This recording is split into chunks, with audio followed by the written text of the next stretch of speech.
నమస్తే everyone, welcome to Sri RK easy English. ఇప్పటి వరకు వీడియోస్ అన్నిట్లో మనము లెసన్ ఎక్స్ప్లెనేషన్స్ డీటెయిల్గా తెలుసుకున్నాం కదా. సో లాస్ట్ లెసన్ వరకు కూడా ఆల్మోస్ట్ అన్నీ కూడా లెసన్ ఎక్స్ప్లెనేషన్స్ అనేవి డీటెయిల్గా తెలుసుకున్నాం. కానీ ఇప్పటి నుంచి లెసన్ ఎక్స్ప్లెనేషన్ కన్నా ఎగ్జామ్ టైం దగ్గరకు వచ్చేస్తుంది కాబట్టి it would be better to focus on the summary. Anyway lesson explanations అనేవి మీకు స్కూల్లో జరుగుతాయి, సమ్మరీస్ మీద ఫోకస్ చేద్దాం.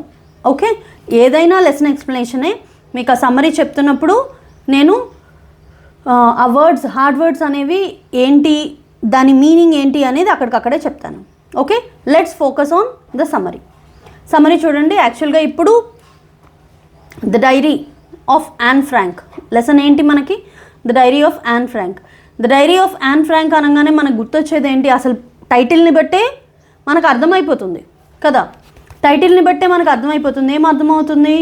ఇది యాన్ ఫ్రాంక్ అనే అమ్మాయి యొక్క డైరీ నుంచి ఏదైతే రాశారో డైరీలో, ఆ డైరీ నుంచి మనకి ఈ లెసన్ అనేది కొంత పార్ట్ తీసుకోబడింది అనమాట.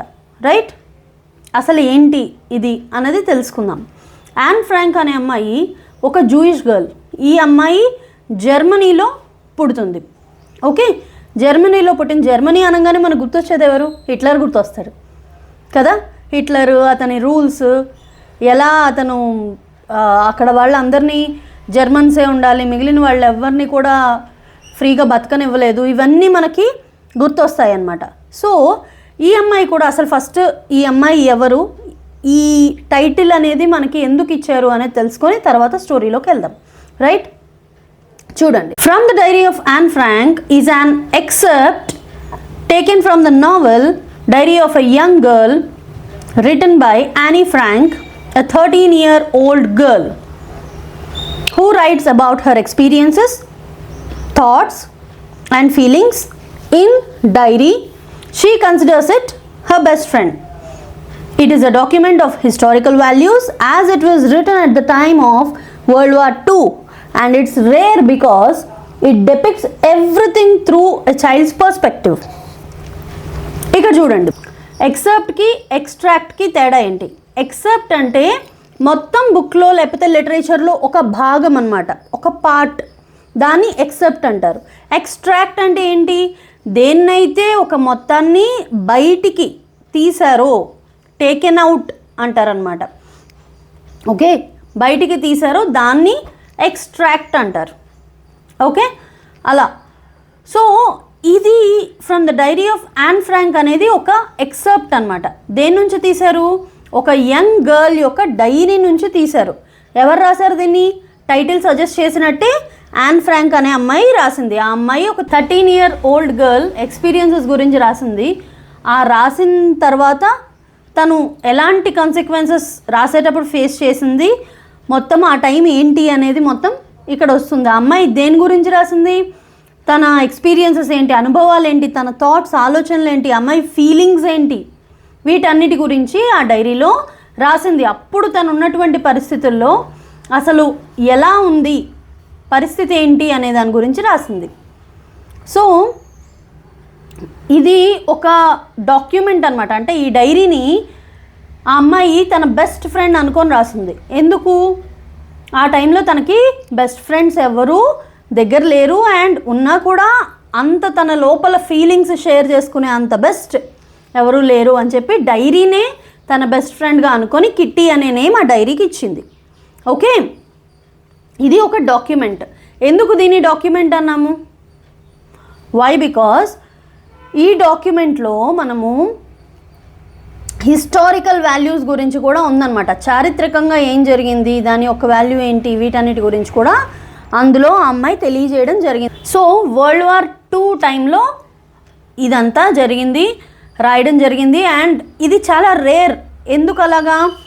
ఇందులో it depicts everything through a child's perspective. అంటే ఒక చైల్డ్ ఆలోచన విధానం ఎలా ఉంది, తన వైపు నుంచి, తన పర్స్పెక్టివ్లో అసలు మొత్తం అక్కడ పరిస్థితుల్ని ఎలా తను అనలైజ్ చేసింది అనే దాని గురించి మొత్తం ఇందులో రాయబడింది, చూపించబడింది. ఓకే, సమ్మరీ చూద్దాం ఇప్పుడు. Anne Frank was a German born Jewish girl who moved to Amsterdam with her family after the Nazis gained power in Germany.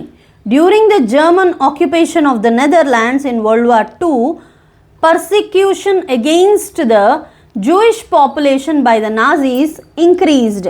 In 1942, Annie and her family went into hiding to escape their dreadful fate, where grim concentration camps and eventually death awaited them. చూడండి ఒక్కొక్క line చూద్దాం. Anne Frank was a German born Jewish girl. Anne Frank అనే అమ్మాయి ఒక German Born అంటే జర్మన్లో పుట్టినటువంటి ఒక Jewish girl అనమాట. యాక్చువల్గా ఏం జరిగిందో కథ చెప్తాను నేను. యాన్ ఫ్రాంక్ అనే అమ్మాయి ఒక జర్మన్ గర్ల్ అనమాట. పుట్టడం జర్మనీలో పుట్టింది, కానీ ఈ అమ్మాయి జూయిష్ గర్ల్. జర్మనీలో పుట్టిన తర్వాత వీళ్ళు యాక్చువల్గా వీళ్ళ ఫ్యామిలీ అంతా జర్మనీలో ఉండేవాళ్ళు కదా. అక్కడ హిట్లర్ పరిపాలన టైంలో, అంటే హిట్లర్ రూల్ చేసే టైంలో, హిట్లర్ నాజీ పార్టీకి నాయకుడు, నాజీ పార్టీకి లీడర్ అనమాట. అప్పుడు ఈ హిట్లర్ నాజీ పార్టీకి లీడర్ అయినప్పుడు నాజీస్ రూల్లోకి వచ్చారు. అప్పుడు నాజీస్ రూలింగ్లోకి వచ్చినప్పుడు జర్మనీలో ఓన్లీ జర్మన్స్కి మాత్రమే వాల్యూ ఉండేది. మిగిలిన వాళ్ళని ఎవరిని కూడా ప్రశాంతంగా ఉండనిచ్చేవారు కాదు, వాళ్ళని చాలా హింస పెట్టేవారు అనమాట.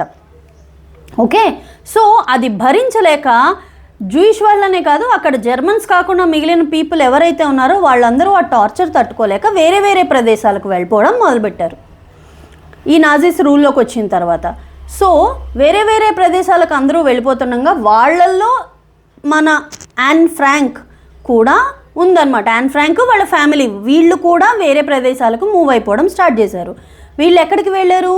నెదర్లాండ్స్కి వెళ్ళారు. నెదర్లాండ్స్లో ఆమ్స్టర్డామ్ అనే ప్లేస్కి వెళ్ళారు. సరే, అక్కడికి వెళ్ళిపోయారు. వాళ్ళు అక్కడ ప్రశాంతంగా ఉన్నారా? లేరు. అక్కడికి కూడా నాజీస్ అక్కడ కూడా ఆక్యుపై చేశారనమాట. నెదర్లాండ్స్ని కూడా వీళ్ళు ఆక్యుపై చేయడం స్టార్ట్ చేశారు. సో అక్కడి నుంచి వీళ్ళు ఎక్కడికి వచ్చేసారు?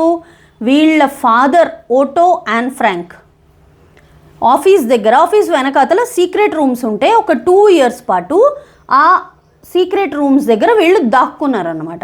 సీక్రెట్ రూమ్స్లో దాక్కున్నారు 2 years పాటు.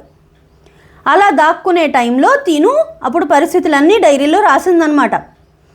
ఓకే, సో ఒకరోజు 2 years అయిపోయిన తర్వాత ఒకానొక రోజు ఎవరో మొత్తానికి వీళ్ళు ఇక్కడ ఉన్నట్టు లీక్ చేశారు. లీక్ చేయడంతో వీళ్ళందరినీ, అంటే ఎవరెవరైతే దాక్కున్నారో వాళ్ళందరినీ తీసుకెళ్ళి కాన్సన్ట్రేషన్ క్యాంప్స్లో పడేశారు ఆ నాజీస్. కాన్సన్ట్రేషన్ క్యాంప్స్ అంటే ఏంటి? గ్యాస్ ఛాంబర్స్ అవి ఉంటాయి కదా, అందరినీ ఒక దగ్గర పెట్టి గ్యాస్ రిలీజ్ చేస్తారు. అక్కడే మొత్తం అంటే ఊపిరాడక అక్కడికక్కడే ఇన్ఫెక్షన్స్ వచ్చి అక్కడికక్కడే అలా చనిపోతారనమాట వాళ్ళందరూ. వాళ్ళకి తిండి తిప్పలు అవేమీ ఉండవు, బయటికి రావడానికి ఉండదు, అసలు ఫ్రీగా శ్వాస పీల్చడానికి ఉండదు, ఏమీ ఉండవు, అలా వాళ్ళు చనిపోతారనమాట. సో ఓవరాల్గా ఇది స్టోరీ. దీనికి ఫస్ట్ పారాగ్రాఫ్లో ఏం చెప్పారు? జర్మన్ బోర్న్ జూయిష్ గర్ల్, వాళ్ళ ఫ్యామిలీ అంతా నాజీస్ మళ్ళీ జర్మనీ మీద పవర్ గెయిన్ చేసిన తర్వాత, అంటే రూల్ చేసిన తర్వాత, వీళ్ళు German occupation of the Netherlands in world war II. అంటే ఏంటి? వరల్డ్ వార్ IIలో నేను చెప్పాను కదా వీళ్ళందరూ ఆమ్స్టర్డామ్కి వెళ్ళిపోయారు అని. అప్పుడు వరల్డ్ వార్ II టైంలో ఆమ్స్టర్డామ్స్లో అక్కడ కూడా నెదర్లాండ్స్ని వీళ్ళు ఆక్యుపై చేయడం జరిగింది నాజీస్. అప్పుడు against the Jewish people by the Nazis increased. అంటే వీళ్ళు మళ్ళీ వాళ్ళని హింసలు పెట్టడము, వాళ్ళని ఎలాగైనా వెతికి పట్టుకొని వాళ్ళని బతకకుండా చేయడము అవన్నీ పెరిగిపోయాయి అన్నమాట. ఇన్ 1942లో Annie and her family went into hiding to escape their dreadful fate. అంటే యానీ ఇంకా తన ఫ్యామిలీ వీళ్ళందరూ ఎలాగో అలాగా వాళ్ళ యొక్క డ్రెడ్ఫుల్ ఫేట్ అంటే ఏంటి? అసలు దారుణమైనటువంటి వాళ్ళ ఫేట్ అనమాట. ఎక్కడి నుంచి ఎక్కడికి పారిపోవాల్సి వస్తుంది. అలాంటి ఫేట్ని మళ్ళీ దాని నుంచి తప్పించుకోవడం గురించి ఎక్కడికి వెళ్ళారు? ఓటో ఫ్రాంక్ వాళ్ళ ఆఫీస్ వెనకాతలు ఉండే సీక్రెట్ రూమ్స్ ఉన్నాయి కదా, అక్కడ దాక్కోవడానికి పారిపోయారు. Where grim concentration camps and eventually death avoided them. So అక్కడ దాక్కున్నా కూడా వీళ్ళు మళ్ళీ వాళ్ళని బయటికి తీశారు. వాళ్ళు ఎలాగైనా కనిపెట్టేసి వాళ్ళు బయటకు వచ్చారు. అప్పుడు ఈ జూయిష్ పీపుల్ని అందరినీ కూడా మన యానీ ఫ్రాంక్ వాళ్ళ ఫ్యామిలీని కూడా కాన్సన్ట్రేషన్ క్యాంప్స్లో పడేశారు తీసుకెళ్ళి. అర్థమైంది అనుకుంటా ఫస్ట్ పారాగ్రాఫ్. ఓకే, అక్కడ వాళ్ళ డెత్ వెయిట్ చేస్తూ ఉందన్నమాట వాళ్ళ గురించి. అక్కడే చనిపోయారు వాళ్ళు. సో ఎలా అనేది తెలుసుకుందాం next పారాగ్రాఫ్స్లో. Annie received a diary as a gift on her 13th birthday on June 12, 1942, a month before the Frank family went into hiding. Frank family హైడింగ్లోకి వెళ్ళిపోయారంటే దాక్కున్నారని చెప్పాను కదా, అలా హైడింగ్లోకి వెళ్ళే ఒక 1 month ముందర June 12, 1942 ఆ రోజున తినికి బర్త్డే గిఫ్ట్ కింద ఒక డైరీ వచ్చింది Anne Frank. They stayed hidden for 2 years. వాళ్ళు 2 సంవత్సరాలు, నేను చెప్పినట్టుగా 2 సంవత్సరాల పాటు వాళ్ళు హైడింగ్లోకి వెళ్ళిపోయారనమాట. ఎప్పుడో 2 సంవత్సరాలు, 1942 to 1944, 1942 నుంచి 1944 వరకు వాళ్ళు దాక్కున్నారు, హైడింగ్లోకి ఎవరికి కనిపించకుండా దాక్కుని ఉన్నారనమాట. The diary chronicles the events of Annie's life from June 12, 1942 to August 1, 1944, the day of final entry. చూడండి, తినికి 13 yearsకి గిఫ్ట్ వచ్చింది కదా ఆ బుక్. 13 yearsకి గిఫ్ట్ వచ్చిన తర్వాత ఆ రోజు నుంచి అంటే June 12, 1942 నుంచి August 1 వరకు తను రాసింది. అంటే రోజు ఏం జరుగుతుంది, తన ఎక్స్పీరియన్సెస్, థాట్స్, ఫీలింగ్స్ అన్నీ ఆ డైరీలో రాసింది ఆ అమ్మాయి యానీ ఫ్రాంక్. ఓకే, సో ఆ August 1, 1944 వరకు కూడా రాసింది తన డైరీలో. యాన్ ఫ్రాంక్ యొక్క డైరీలో లాస్ట్ ఎప్పుడు రాసింది, August 1, 1944ని తన ఫైనల్ ఎంట్రీ అనమాట. డైరీలో రాసినటువంటి ఫైనల్ ఎంట్రీ ఆ రోజు లాస్ట్ టైం రాసింది డైరీలో. అప్పటి వరకు 2 years పాటు రాసింది. One of her early entries sheds light upon her thoughts about writing and confiding in a diary. తన యొక్క one of her early entries, తను స్టార్టింగ్లో రాసినటువంటి ఎర్లీ ఎంట్రీస్లో తన థాట్స్ గురించి, అసలు ఆ డైరీలో ఎవరికి చెప్పుకోలేనటువంటి విషయాలు అంటే తన ఫీలింగ్స్ ఉంటాయి కదా, అవన్నీ కూడా ఆ డైరీలో పెట్టిందనమాట, రాసింది. She said it was a strange experience not only because she had never written or confided in a diary, but because according to her no one else would be interested in knowing what a 13-year-old school girl had to say. తను ఏం చెప్పింది, డైరీలో రాయడం అనేది నిజంగా ఒక strange experience. ఎందుకు, అదొకటే కాదు, ఒక 13 ఏళ్ల పిల్ల యొక్క మనసులో ఏముంది, తన ఫీలింగ్స్, తన భావాలు, థాట్స్, ఇవన్నీ కూడా డైరీలో రాయగలిగింది. కానీ ఎవరు రెడీగా ఉంటారు అవన్నీ వినడానికి? అకార్డింగ్ టు హర్, అంటే తన ప్రకారం ఎవరు ఇంట్రెస్టెడ్గా ఉండరు. 13 ఏళ్ళ అమ్మాయి వచ్చి నా ఫీలింగ్స్ ఇవి, నా మనసులో ఇవన్నీ ఉన్నాయి, ఇవన్నీ చెప్తూ ఉంటే ఎవరు ఇంట్రెస్టెడ్గా ఉంటారు అని చెప్తోంది తను. అండ్ రియలైజ్డ్, తను ఇంకొకటి కూడా రియలైజ్ అయిందంట. ఏంటది, paper has more patience than people. పేపర్కి మనుషుల కన్నా కూడా చాలా ఎక్కువ పేషెన్స్ ఉంటుంది. ఏం చెప్పినా కూడా పేపర్ మీద వింటుంది. అంటే పేపర్ మీద ఎంతైనా రాసుకోవచ్చు. మనుషులైతే ఒకసారి కాకపోతే ఇంకొకసారి అయినా నాకు బోర్ కొడుతుందనో, లేకపోతే అబ్బా చాలేమ్మా అనో ఏదోటి అంటారు, కానీ పేపర్ అనదు అని చెప్తోంది. సో పేపర్కి మనుషుల కన్నా ఎక్కువ పేషెన్స్ ఉంటుంది.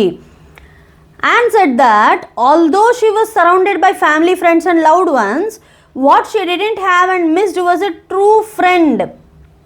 అండ్ ఏం చెప్తోంది, నిజానికి అసలు తను సరౌండ్ అయ్యింది, మొత్తం అందరూ ఫ్యామిలీ ఉన్నారు, ఫ్రెండ్స్ ఉన్నారు, అందరూ ఉన్నారు తన చుట్టూ. కానీ తను మిస్ అయింది ఏంటి, ఒక ట్రూ ఫ్రెండ్. నిజానికి ఒక నిజమైన ఫ్రెండ్ని మిస్ అయింది. మొత్తం తను చుట్టుపక్కలంతా అందరూ ఉన్నారు, కానీ ఒక ట్రూ ఫ్రెండ్ మాత్రం మిస్ అయిందనమాట. And felt that her existing friends weren't close to her and she wanted a friend whom she could confide in. That is why she started writing a diary. తను ఎందుకు dairy రాయడం start చేసింది అని చెప్పిందంటే, ఈ అమ్మాయి నా చుట్టూ అందరూ ఉన్నారు, ఫ్రెండ్స్ ఉన్నారు, ఫ్యామిలీ ఉన్నారు, అందరూ ఉన్నారు, కానీ నేను నా మనసులో ఫీలింగ్స్ ఏవైతే ఉన్నాయో అవి నేను బయటికి ఫ్రీగా అసలు ఏమీ ఆలోచించకుండా ఎక్స్ప్రెస్ చేయగలిగే అంత క్లోజ్ ఫ్రెండ్స్ నాకెవరూ లేరు. So diary would be my closest friend అని చెప్పిందనమాట. డైరీ నాకు ఒక క్లోజ్ ఫ్రెండ్ అవుతుంది, అందుకని డైరీలో రాయడం నేను స్టార్ట్ చేశాను అని చెప్తోంది. Annie decided to call her diary Kitty. In order to avoid creating confusion for the readers of the diary, Annie thought it would be best to begin by giving a brief introduction about her life, family, where she lived, studied, etc. So Annie తన డైరీని అంటే తన best ఫ్రెండ్ని ఏమని పిలవడం start చేసింది, kitty అని పిలవడం స్టార్ట్ చేసింది. సో ఎప్పుడైనా రేపు పొద్దున్న రీడర్స్ అందరూ ఈ డైరీ చదివితే వాళ్ళకి కన్ఫ్యూజన్గా ఉండకుండా ఉండడానికి ఆ డైరీ స్టార్టింగ్ నుంచి అంటే దేంతో స్టార్ట్ చేసింది, తన లైఫ్ గురించి, తన స్టడీస్ గురించి, ఫ్రెండ్స్ గురించి, వీటన్నిటితో చెప్పడం స్టార్ట్ చేసింది అనమాట. Okay. Her father whom she considered most adorable was 36 years old when he married Edith Hollander, Annie's mother. వీళ్ళ ఫాదరు ఎవరైతే ఈ అమ్మాయి చాలా గొప్పగా నా ప్రియమైన అని ఫీల్ అవుతుందో, సో వాళ్ళ ఫాదర్కి 36 years అంట. ఎప్పుడు 36 years ఉన్నాయి? వీళ్ళ ఫాదర్ ఎప్పుడైతే వాళ్ళ మదర్ని పెళ్లి చేసుకున్నారో, ఓకే, ఎడిత్ హొలాండర్, వాళ్ళ మదర్ పేరేంటి, ఎడిత్ హొలాండర్. సో ఎడిత్కి 25 ఉన్నాయి, వీళ్ళ ఫాదర్కి ఏమో 36 years ఉన్నాయి. Edith and Otto Frank had their first child Margot in 1926 in Frankfurt, Germany. So వీళ్ళిద్దరికి పెళ్ళైన తర్వాత జర్మనీలో ఉన్నారు కదా. ఫస్ట్ చైల్డ్ ఎవరైతే పుట్టారో తను ఒక అమ్మాయి అనమాట. ఆ అమ్మాయి పేరు మార్గట్ అని చెప్పి వీళ్ళు పేరు పెట్టుకున్నారు. ఎవరు, ఆటో ఫ్రాంక్ ఇంకా ఎడిత్ ఏమో వాళ్ళ మమ్మీ, ఆటో ఫ్రాంక్ ఏమో వాళ్ళ ఫాదర్. 1926లో ఆ అమ్మాయి పుట్టింది జర్మనీలో. 3 years later, 3 ఏళ్ళు గడిచిన తర్వాత అప్పుడు on June 12th, 1929 Annie was born. ఆ అమ్మాయి పుట్టిన పెద్దమ్మాయి మార్గెట్ పుట్టిన 3 ఏళ్ల తర్వాత, అంటే పెద్దమ్మాయి మార్గెట్ 1926లో పుడితే 3 ఏళ్ల తర్వాత యానీ పుట్టింది 1929లో. She lived in Frankfurt until she was 4. So Germany ఫ్రాంక్ఫర్ట్లో ఎప్పటి వరకు ఉన్నారు, 4 years, తనకు 4 years వచ్చే వరకు ఉన్నారు. In 1933 Annie's father emigrated to Holland. So Annie వాళ్ళ ఫాదర్ 1933లో ఎమిగ్రేటెడ్ అంటే హాలాండ్కి వెళ్ళిపోయారు అనమాట అక్కడ నుంచి. And her mother joined him after few months later. So వాళ్ళ మదరు, ఇతను ఫస్ట్ వెళ్ళాడు, ఆటో ఫ్రాంక్ ఫస్ట్ వెళ్ళిపోయారు. కొన్ని నెలల తర్వాత, 3 months అనే ఏం లేదు, కొన్ని నెలల తర్వాత వాళ్ళ మదర్ కూడా వెళ్ళిపోయారనమాట. మార్గెట్ అండ్ ఈ ఇద్దరు పిల్లలు ఏం చేశారు, వీళ్ళిద్దరూ went to live with their grandmother in Aachen. వీళ్ళిద్దరూ వాళ్ళ అమ్మమ్మ దగ్గర లేకపోతే నాయనమ్మ దగ్గర, గ్రాండ్ మదర్ దగ్గర ఉన్నారనమాట. తర్వాత అంటే ఫస్ట్ ఫాదర్ వెళ్ళారు, తర్వాత కొన్ని నెలలకి మదర్ వెళ్ళిపోయింది. వీళ్ళిద్దరిని ఏమో గ్రాండ్ మదర్ దగ్గర వదిలేశారు. గ్రాండ్ మదర్ దగ్గర వదిలిన తర్వాత later first Margot then Annie move to Holland in December and February respectively. ఆ తర్వాత నెమ్మదిగా అంటే వాళ్ళు కొంచెం సెటిల్ అయిన తర్వాత అక్కడ ఫస్ట్ మార్గెట్ని పంపించారు. అమ్మమ్మ నాయనమ్మ గ్రాండ్ మదర్ దగ్గర నుంచి వాళ్ళ పేరెంట్స్ దగ్గరికి ఫస్ట్ మార్గెట్ని పంపించారు, ఓకే, డిసెంబర్లో. తర్వాత నెమ్మదిగా ఫిబ్రవరిలో యానీని కూడా హాలాండ్కి పంపించేశారనమాట. సో వీళ్ళ ఫ్యామిలీ అంతా హాలాండ్కి షిఫ్ట్ అయిపోయారు. తర్వాత Annie started Montessori nursery school soon after she went to Holland. హాలాండ్కి వెళ్ళిపోగానే యానీ నర్సరీ స్కూల్లో జాయిన్ అయిపోయింది. She studied there until the beginning of the first grade వరకు, అంటే ఫస్ట్ క్లాస్ వచ్చే వరకు అక్కడ చదివింది. తను 6 years వరకు అనమాట. Annie recalled that her 6th grade teacher was Mrs Kuperus. యానీకి గుర్తొచ్చిందనమాట, అంటే ఇవన్నీ రాస్తోంది కదా డైరీలో, తన చైల్డ్హుడ్ మెమరీస్ అన్నీ రాస్తోందనమాట, స్టడీ గురించి అవన్నీ. యానీ రీకాల్ చేసుకుంది ఏంటి, అట్ హర్ 6th grade, తన 6th gradeలో టీచర్ పేరేంటి, Mrs Kuperus, who was also the headmistress. So ఆవిడే వీళ్ళకి ప్రిన్సిపల్ కూడా, హెడ్ మిస్ట్రెస్ కూడా. So bidding her farewell at the end of the year was it teary moment for both of them. వాళ్ళిద్దరూ చాలా attach అయ్యి ఉండేవారు అనమాట. Beading her farewell అంటే ఇంకిద్దరు విడిపోయేటప్పుడు, స్కూల్ నుంచి బయటకు వచ్చేసేటప్పుడు అలాగా ఫేర్వెల్ ఇచ్చేటప్పుడు ఇంకా వాళ్ళిద్దరూ ఏడుపు ఒకటే తక్కువ అనమాట. అది చాలా టియరీ మూమెంట్, ఆ టైం గుర్తు చేసుకుంటుంది. Annie loved her grandma dearly who passed away in 1942 after she fell ill in 1941 and had a surgery. వాళ్ళ అమ్మమ్మకి 1941లో, అమ్మమ్మో నాయనమ్మో గ్రాండ్ మదర్కి 1941లో ఆవిడకి హెల్త్ పాడైంది, సర్జరీ కూడా జరిగింది ఆవిడకి. ఆ తర్వాత ఆవిడ హెల్త్ బాగా పాడైపోయి 1942లో ఆవిడ చనిపోయారు. ఈవిడంటే యానీకి చాలా ఇష్టం అనమాట. Annie mention in her diary in the present day to be June 20, 1942. So ఆ రోజు తను డైరీ రాస్తున్నప్పుడు, ఇవన్నీ విషయాలు రాస్తున్నప్పుడు డేట్ ఎంత, June 20 అనమాట. June 20, 1942లో రాసింది diary. When she and her family are still doing well. అప్పటికి వీళ్ళు బాగానే ఉన్నారు, వీళ్ళ ప్రాబ్లం ఏం లేదు. On the very same day she shared about things happening at her school. ఆ రోజునే అంటే ఇదంతా ఫస్ట్ మనం అనుకున్నాం కదా, నాజీస్ వచ్చారు, వీళ్ళని కాన్సన్ట్రేషన్ క్యాంప్స్, ఇదంతా అప్పుడు ఏం జరగట్లేదు తను డైరీ రాసేటప్పుడు, అదంతా తర్వాత జరిగినటువంటి విషయం. ఓకే, సో ఇప్పుడు తిని డైరీ ఏ రోజైతే రాస్తుందో June 20, 1942, అప్పుడు అంతా నార్మల్గా ఉంది. తను ఆ డైరీ రాసేటప్పుడు తన యొక్క క్లాస్లో ఏం జరిగింది, స్కూల్లో ఏం జరిగింది, ఇవన్నీ కూడా రాస్తోందనమాట. She shared about things happening at the school. Her classmates were all terrified and nervous. So ఆ రోజు క్లాస్లో ఏం జరిగిందంటే వాళ్ళ క్లాస్మేట్స్ అందరూ టెరిఫైడ్గా, నర్వస్గా ఉన్నారట. The annual results were yet to be declared. Annual results వస్తున్నాయంట, ఇంకా డిక్లేర్ చేయలేదు, డిక్లేర్ చేయబోతున్నారు. In an upcoming meeting at school it was decided by the teachers who shall move up to the next grade and who shall be kept back. Meetings జరుగుతాయి కదా స్కూల్లో, next జరిగే మీటింగ్లో ఏం డిస్కస్ చేయాలి, ఏం చెప్పాలి పాయింట్స్ అని చెప్పి వీళ్ళ స్కూల్ టీచర్స్ డిస్కస్ చేసుకుంటున్నారు. ఏంటి, ఎవరిని ప్రమోట్ చేయాలి, ఎవరిని డిమోట్ చేయాలి అని చెప్పి డిస్కస్ చేసుకుంటున్నారు అనమాట. Annie and her friends GN were quite sure that the 2 boys sitting behind them would definitely be detained. Annie వాళ్ళ ఫ్రెండ్ జిఎన్ అనుకుంటున్నారు, మన వెనకాల ఉండే 2 boys ఉన్నారు కదా, వాళ్ళు నో డౌట్ డెఫినెట్గా డిటైన్ అయిపోతారు, అంటే వెనక్కి వెళ్ళిపోతారు, వాళ్ళు ప్రమోట్ అవ్వరు అని చెప్పి అనుకుంటున్నారు. Even the boys knew that, ఆ బాయ్స్కి కూడా ఆ విషయము తెలుసు. ఎందుకు తెలుసు, వాళ్ళు సరిగ్గా చదవట్లేదు కాబట్టి. They had all their savings on their bet. అంటే వాళ్ళకు ఉండేది మొత్తం బెట్ మీద వేసేసారనమాట, బెట్ కట్టుకున్నారు వాళ్ళు. ఓకే, మొత్తం వాళ్ళ సేవింగ్స్ ఏవైతే ఉన్నాయో ఆ సేవింగ్స్ అన్నీ కూడా bet వేసేసుకున్నారు. Annie was sure that she and her friend would be promoted to the next grade. She did well in all subjects except maths. Annie వాళ్ళ ఫ్రెండ్ చాలా మేము ముందరికి వెళ్ళిపోతాము అని చెప్పి వాళ్ళు చాలా కాన్ఫిడెంట్గా ఉన్నారు. ఎందుకు, తను యానీ అన్నిట్లో బాగా చేసింది, ఒక్క మ్యాథ్స్లో కొంచెం బాగా చేయలేదు, కానీ మిగిలిన అన్నిట్లో కూడా చాలా బాగా పర్ఫామ్ చేసిందట. Annie wrote that she had a cordial relationship with all the 9 teachers. యానీకి మంచిగా 9 టీచర్స్ ఎవరైతే ఉన్నారో అందరితో మంచి రిలేషన్షిప్ ఉందంట. 7 of whom were men, 7 members sirs అంటే మెన్ ఉన్నారు, అండ్ 2 were women, ఇద్దరేమో విమెన్ ఉన్నారనమాట. Mister కీసింగ్ who taught maths was an exception when it came to liking Annie as a student. Mister కీసింగ్ మాత్రం ఆయన ఒక ఎక్సెప్షనల్ కేసు.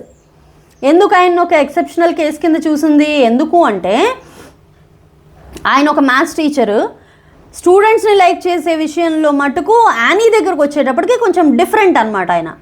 ఎందుకు అలా చూద్దాం. Because she was a talkative girl. Annie బాగా chatterbox మాట్లాడుతూనే ఉంటుందట. One day he was so furious with Annie. ఒకరోజు చాలా కోపంగా ఉన్నారంట యానీ మీద. ఎందుకు, he gave her an essay to write an extra work or punishment. ఆయన ఒక ఎస్సే రాయమని ఇచ్చారంట యానీకి. ఎందుకు, మాట్లాడేస్తూ ఉంటుంది కదా, మనం కూడా సహజంగా టీచర్స్ అదే కదా చేస్తారు.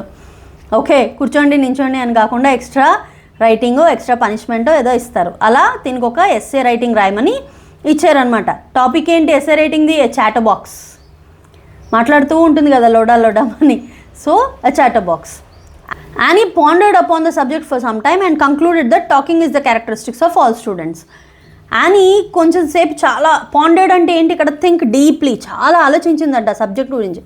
ఆలోచించి చివరికి ఏం కంక్లూజన్కి వచ్చింది, కంక్లూడ్ ఏం చేసిందంటే టాకింగ్ అనేది స్టూడెంట్స్ అందరికీ ఉన్న అలవాటు కదా, క్యారెక్టరిస్టిక్ వాళ్ళకి అది అని చెప్పిందనమాట. She would try her best to keep it under control, but it would be possible for her to get rid of the trait completely. ఏం చెప్తుంది, తను తన లెవెల్కి బెస్ట్గా ట్రై చేసిందంట కామ్గా కంట్రోల్లో ఉంచుకోవడానికి. కానీ అసలు అంటే అంత కంప్లీట్గా ట్రైట్ అంటే ఏంటి, బిహేవియర్, ఆ బిహేవియర్ని మార్చుకోగలదా ఇది చెప్పండి అని. ఇక్కడ ఇట్ వుడ్ బి కాదు, ఇట్ వుడ్ నాట్ బి అని వస్తుంది. She mentioned in her essay that even her mother like to talk a lot. తను ఇంకా ఏం చెప్పిందంటే ఎస్సేలో, నాకే కాదు మా మదర్కి కూడా బాగా మాట్లాడడం ఇష్టం, మా మదర్ కూడా బాగా మాట్లాడతారని చెప్పిందంట. Therefore Annie's talkative nature was inherent. అందుకనే యానీకి వచ్చిన టాకిటివ్ నేచరు ఇన్హెరిటెంట్ అంటే ఏంటి, వాళ్ళ మదర్స్ పేరెంట్స్ నుంచి వచ్చిందనమాట తనకి. She couldn't do much about it. తను ఏం చేయలేకపోతుంది ఎక్కువగా దాని గురించి. After reading to these pages 3 pages long essay, తన ఎస్సే రైటింగ్ ఎంత రాసింది, 3 pages లాంగ్ ఎస్సే రాసింది అనమాట. అంత చదివిన తర్వాత మిస్టర్ కీసింగ్ లావ్డ్ ఏ హార్టీ లావ్. ఈ మిస్టర్ కీసింగ్ అదంతా చదివిన తర్వాత తిని రాసింది చూసిన తర్వాత మనస్ఫూర్తిగా నవ్వాడు అనమాట ఒకసారి ఇదంతా చదివి. However, next time when he caught Annie talking in the class, as punishment, he asked Annie to write another 3 pages long essay on the topic an incorrigible chatterbox. So ఈసారి మళ్ళీ యానీని మాట్లాడుతూ పట్టుకున్న తర్వాత మళ్ళీ ఇంకొకసారి ఇచ్చినటువంటి ఎస్సే ఏంటి, మళ్ళీ పనిష్మెంట్ కింద ఇచ్చాడు. ఏంటది, ఈసారి ఓన్లీ చాటర్బాక్స్ కాదు, ఇన్కారిగబుల్ చాటర్బాక్స్, దీని మీద ఎస్సే రాయమన్నారు. వన్స్ అగైన్ ఇంకొకసారి యానీ సబ్మిటెడ్ ద ఎస్సే, పెద్ద లైన్ రాసి సబ్మిట్ చేసింది. This time Mr Keesing didn't stop Annie from talking for 2 whole lessons. ఈసారి 2 whole lessons వరకు, మొత్తం లెసన్స్ వరకు తను మాట్లాడడం ఆపలేదన్నమాట. ఓకే, 3rd lesson జరిగేటప్పుడు మిస్టర్ కీసింగ్ మళ్ళీ reprimanded Annie for talking in the class as a punishment and asked her to write another topic on the topic quack quack quack quack said mistress chatterbox. First time ఏమో chatterbox మీద ఇచ్చారు, 3 pages రాసింది. మా mother వాళ్ళది నుంచి వచ్చింది, మా అమ్మకు కూడా చాలా ఇష్టము మాట్లాడడము, నేను దాన్ని ఎలా పోగొట్టుకోను అని చెప్పి రాసింది. సెకండ్ టైం ఏంటి, ఇన్కారిగబుల్ చాటర్బాక్స్ మీద రాయమన్నారు పనిష్మెంట్ కింద. ఇప్పుడు 3rd టైం కూడా ఇచ్చారు, మళ్ళీ మాట్లాడుతున్నప్పుడు పట్టుకొని. ఈసారి ఏమి ఇచ్చారు topic, quack quack quack said mistress chatterbox, దీని మీద రాయమన్నారు 3 times. ఎంటైర్ క్లాస్ అంతా నవ్వింది యానీతో సహా. However Annie had nothing more to say about this topic. Already 2 సార్లు ఇదే టాపిక్ మీద రాస్తుంది, 3వసారి ఇంకేం రాస్తుంది. సో చాటర్ బాక్సెస్ గురించి ఇంకేం రాయాలో కూడా అర్థం కాలేదు. So Anne decided to come up with something new and original. Anne ఏం చేసుకుంది ఈసారి, ఇలా రాయడం కాదు ఎస్సే రైటింగ్, కొత్తగా ఏదైనా సంథింగ్ న్యూ రాయాలి అని చెప్పి అనుకుందనమాట. One of her friends, Annie ఫ్రెండ్స్లో ఒక ఫ్రెండ్ని సానీ తిన పేరు, was good at writing poetry రాయడంలో అసలు చాలా బాగా రాస్తుంది ఆ అమ్మాయి. Annie with Sanne's help wrote her essay in verse form అంటే ఏంటి, పోయిటరీ ఫామ్లో రాసిందనమాట ఈసారి వాళ్ళ ఫ్రెండ్ హెల్ప్ తీసుకొని. The poem was about a mother duck, a father swan and 3 ducklings. ఈ పోయం దేని గురించి, మదర్ డక్ గురించి, ఫాదర్ డక్ గురించి, పిల్లలు 3 ducklings గురించి. Father had beaten the ducklings to death because they quacked too often too much. So ఈ పోయట్రీలో ఏం రాసింది, ఫాదరు ఆ డక్లింగ్స్ని అసలు డెత్ వరకు కొట్టాడు అనమాట, ఎందుకు ఎక్కువ మాట్లాడినందుకు. అది కంక్లూడ్ అయ్యేలాగా ఈ పోయట్రీ రాసింది. Okay, mister Keesing understood that although the essay was about ducklings and swan, it was really a dig and he had at him. Mister Keesing మళ్ళీ ఇది చదివిన తర్వాత అర్థమైంది, ఓకే డక్లింగ్స్ గురించే ఈ పోయట్రీ రాసినా కూడా, ఈ వర్స్ రాసినా కూడా, వర్స్ అంటే మనము 4 lines ఉంటాయి కదా, అలా ఒక్కొక్క 4 lines లేకపోతే 5 linesని ఒక్కొక్క వర్స్ అంటాం అనమాట, రైట్. సో ఇందులో డక్లింగ్స్ గురించి రాసినా కూడా తిను రాసిందంతా కూడా నా గురించే, నాకు చెప్పినట్టుగానే రాసింది అని చెప్పి మిస్టర్ కీసింగ్కి అర్థమైపోయింది అనమాట. ఫార్చునేట్లీ ఈసారి అదృష్టవశాత్తు mister కీసింగ్ took the sarcasm the right way. Sarcasm అంటే ఏంటి, మిస్టర్ కీసింగ్ గురించే రాసిన, అంటే ఫాదర్ డక్ ఏం చేశాడో మిస్టర్ కీసింగ్ కూడా యానీని అలాగే ట్రీట్ చేస్తున్నాడు అన్నట్టుగా రాసిన. ఈసారి మిస్టర్ కీసింగ్ చాలా తనకి మంచి అంటే ఒక పాజిటివ్ వేలో ఆ సర్కాజంని తీసుకున్నాడు అనమాట అదృష్టవశాత్తు. అండ్ నీదర్ రీబుక్డ్ యానీ, రీబుక్డ్ అంటే ఏంటి అంటే ఆపలేదు ఈసారి, అంటే కంపల్సరీ స్కోల్డ్ చేస్తారు చూడండి, ఈసారి స్కోల్డ్ చేయలేదన్నమాట యానీని మాట్లాడుతున్నప్పుడు. Nor did he give extra homework as punishment ever since. తిట్టలేదు, రీబుక్ అంటే తిట్టలేదు, సివియర్గా స్కోల్డ్ చేయలేదు, అలా అని చెప్పి ఎక్స్ట్రా పనిష్మెంట్ కూడా ఇవ్వలేదు మళ్ళీ ఎస్సే రాయడానికి. ఇన్స్టెడ్ ఏం చేశాడు, mister Keesing gave Anne permission to talk as much as she liked and he too started making jokes in the class. చూసారా, మొత్తానికి మిస్టర్ కీసింగ్ ఏం చేశారు, యానీకి ఇంక ఇలా కాదని చెప్పి పర్మిషన్ ఇచ్చారు, మాట్లాడుకో నువ్వు ఎంత మాట్లాడుకుంటావు అని. సార్ కూడా తనతో పాటు జోక్స్ వేయడం స్టార్ట్ చేశారు. ఇది ఒక మెమరీ అన్నమాట, యాన్ ఫ్రాంక్ తన డైరీలో రాసినటువంటి మెమరీ. సో ఇదంతా మనకు లెసన్. కానీ ఇక్కడ మనం తెలుసుకోవాల్సింది ఏంటి, యాన్ ఫ్రాంక్ డైరీలో రాసింది కదా, పలానా రోజు, ఏ రోజు రాసింది, తను కాన్సన్ట్రేషన్ క్యాంప్స్కి వెళ్ళక ముందర అప్పుడు రాసింది. సో ఆ లాస్ట్ టైం డైరీలో రాసిన తర్వాత ఆగస్టు 1 లాస్ట్ ఎంట్రీ అయిన తర్వాత వాళ్ళని పట్టుకొని నాజీస్ కాన్సన్ట్రేషన్ క్యాంప్స్కి తీసుకెళ్ళి అక్కడ వదిలేశారు. అక్కడ ఏం జరిగింది మనకి ఇక్కడ బుక్లో పేజ్ నెంబర్ ఎంత, 48, టెక్స్ట్ బుక్లో 48 పేజ్ నెంబర్లో ఇచ్చారు చూడండి. ఎనలీస్ మ్యారీ యాన్ ఫ్రాంక్ 12 జూన్ 1929, ఆ రోజు పుట్టింది. 1929 12 జూన్ పుట్టింది. ఫిబ్రవరి ఆర్ మార్చ్ 1945 వరకు, అంటే తను చనిపోయింది ఫిబ్రవరి ఆర్ మార్చ్ 1945లో చనిపోయింది. ఆ అమ్మాయి జర్మన్ జూయిష్ గర్ల్. తన ఫ్యామిలీ ఫ్రెండ్స్ వీళ్ళందరితో పాటు నెదర్లాండ్స్ నుంచి ఆమ్స్టర్డామ్కి వెళ్ళిపోయిందని చెప్పుకున్నాం కదా. జర్మన్స్ ఆక్యుపై చేసేసినప్పుడు వరల్డ్ వార్ 2 టైంలో అక్కడ దాక్కున్నారు.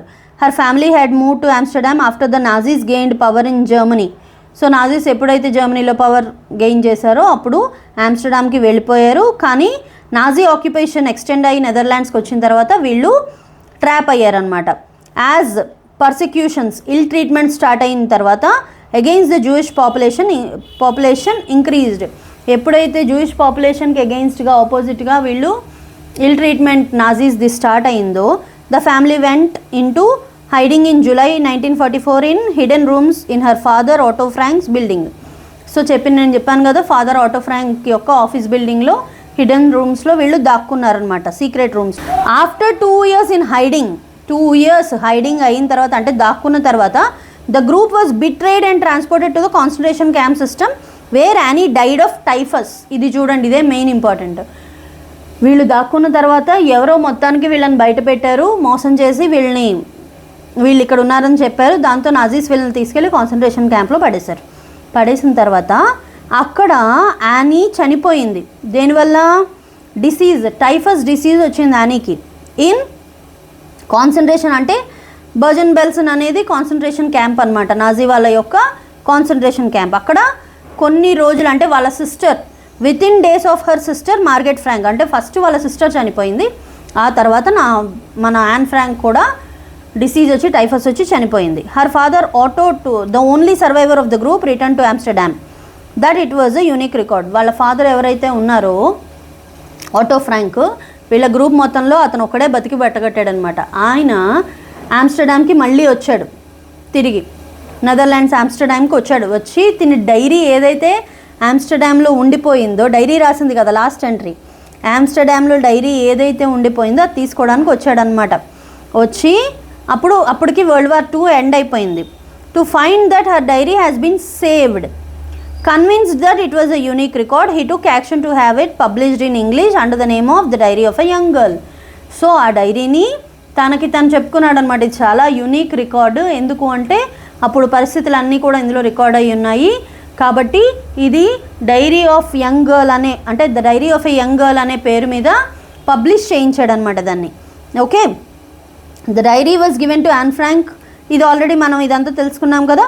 మనం ఇక్కడ తెలుసుకోవాల్సింది ఏంటంటే, it was eventually translated from its original Dutch into many languages. First Dutch లాంగ్వేజ్లో ఉంది, అంటే బేసిక్గా డచ్ లాంగ్వేజ్లో రాసింది ఒరిజినల్గా, దాని నుంచి చాలా లాంగ్వేజెస్కి ట్రాన్స్లేట్ చేశారనమాట ఈ బుక్ని. దీని మీదే చాలా ఫిల్మ్స్, చాలా టెలివిజన్ షోస్ ఇవన్నీ కూడా తీశారు.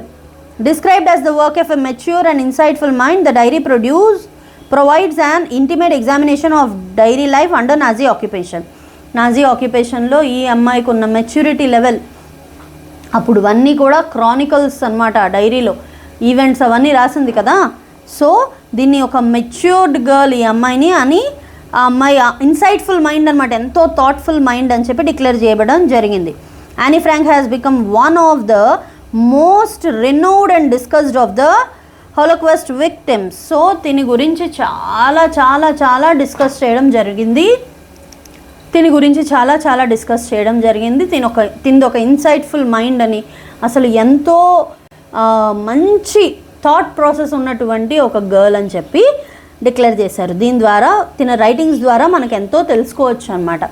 ఓకే, ఒరిజినల్గా డచ్ భాషలో, డచ్ లాంగ్వేజ్లో ఇది ఒరిజినల్గా తిని రాసింది. దాన్ని మెనీ లాంగ్వేజెస్లో ట్రాన్స్లేట్ చేయడం జరిగింది. This is all about the lesson, the diary of Anne Frank. Okay, next లెసన్తో మళ్ళీ ముందరకు వస్తాను. That's all for today. Bye everyone.